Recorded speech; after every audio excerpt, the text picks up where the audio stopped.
A straight up feature length love letter to Tales from the Crypt. That could be good. Blood, violence, and freaks of nature. Well, then, come on. They're all gonna laugh at you. What it do, y'all? Welcome back to Phantom of the Indie Reviews. It is your boy, an apple a day keeps a doctor away, Dill. And today on the channel, we're going to be talking about Dr. Giggles. Yes, released in October of 1992, this run-of-the-mill horror slasher is a little bit dated and very far-fetched. Starring Larry Drake, who actually, until I watched this movie, I didn't realize plays one of my favorite horror villains of all time from the Christmas episode of Tales from the Crypt. Larry Drake gives another, jaw-dropping, evil, terrifying interpretation of what an evil villain can do. I'll keep it pretty truthful with you. This character sucks. So let's get straight into it, dude. Let me just say that this movie starts off with some of the most brutally bad CGI I've ever witnessed. And then you're like, it's just a title scene. It's just, credits. How bad could it be? But the way it transitions into the movie, it almost made me shut the movie off. And I ain't that much of a critic. You gotta understand this. And he does this creepy little giggle, reveals it's Dr. Giggles. That's not a spoiler. There's just one part that annoyed the hell out of me. These two doctors are walking down the hallway. They're like, that's Dr. Giggles. We don't know his real name, so we just gave him that nickname. Bro, how are you gonna get a PhD and not have people knowing your actual name? Like, that is a red flag right there. That's suspect right out the gates. This movie is brought to us by Manny Cotto, the late, the great, who was heavily handed on the American Horror Story and American Horror Stories franchise. Did a lot of writing and directing. So to see a feature-length film from him in his earlier days of being a filmmaker was really interesting.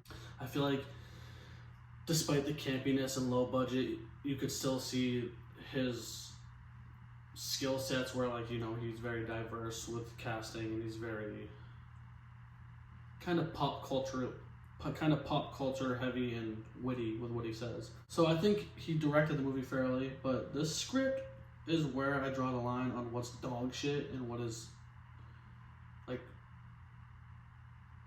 tolerable dog shit. Straight up, there's no rhyme or reason on this movie. It unfolds. You meet the doctor, and then you meet the main character, this girl played by Holly Marie Combs, who has a traumatic past, and she's trying to overcome her fear of the doctors, and who happens to be the fucking main villain, a creepy dude who is a doctor. Come on. And right out the gate, you meet this doctor, and he's already evil, and for absolutely no reason. And then you get a quick snippet of his backstory that obviously he had a tragic past, but now he's just fed up. I don't do spoilers, so I'm just gonna leave it there. The scripting and pacing and all around narrative of this movie, they don't give a fuck. You have to watch it and think about it, but not in a way where you're how do I piece this together? You're wait, what are they trying to say? You get the point across.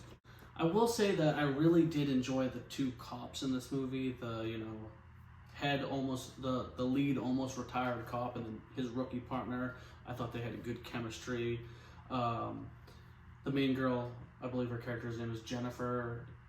You really root for her, and then Dr. Giggles, even though he is just forced on you as this villain with no explanation. He's funny, but not too funny, because I'm not kidding you when I tell you his entire dialogue are puns. He'll straight up walk in and be did somebody call the doctor? He doesn't have any other lines.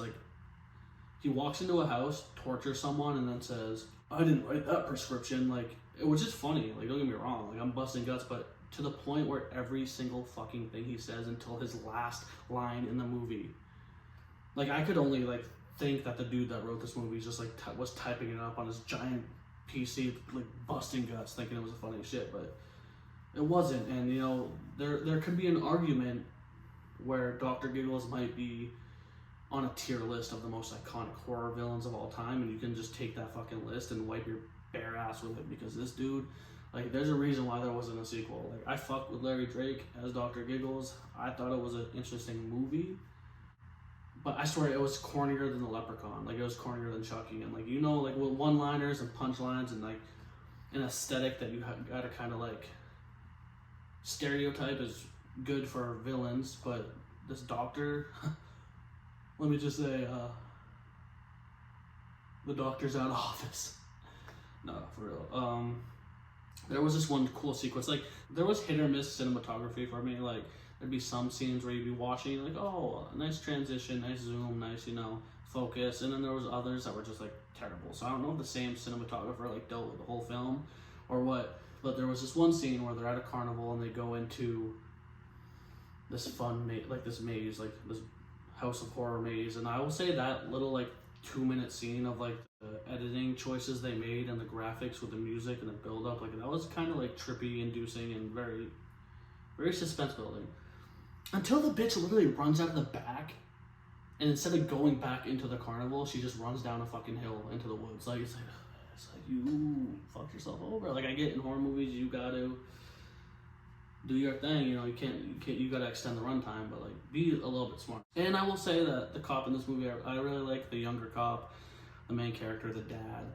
But there are some characters in this movie that I realize, like, you don't really get a resolve for. Like, do they get killed or don't they? Like, I wasn't sure. But hey, you know, that's all about ambiguity. Ambiguity? Whatever the fuck the word is.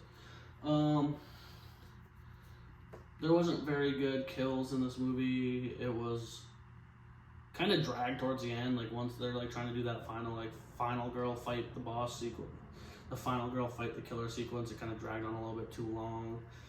But it was entertaining. Like, I don't know, something about it I could fuck with heavy. If I had to give it a scale on a 1 to 10, I'd give it, like, a 7. Like, you can definitely watch it, but you're not gonna hype it up type shit, you know? So yeah, that was Dr. Giggles, a little quick review. If you guys are down with this channel, subscribe, you know, let me know in the comments below what movie you want me to do next.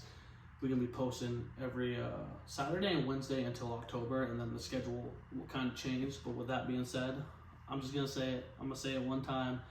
Hell yeah. Give me a hell yeah for horror.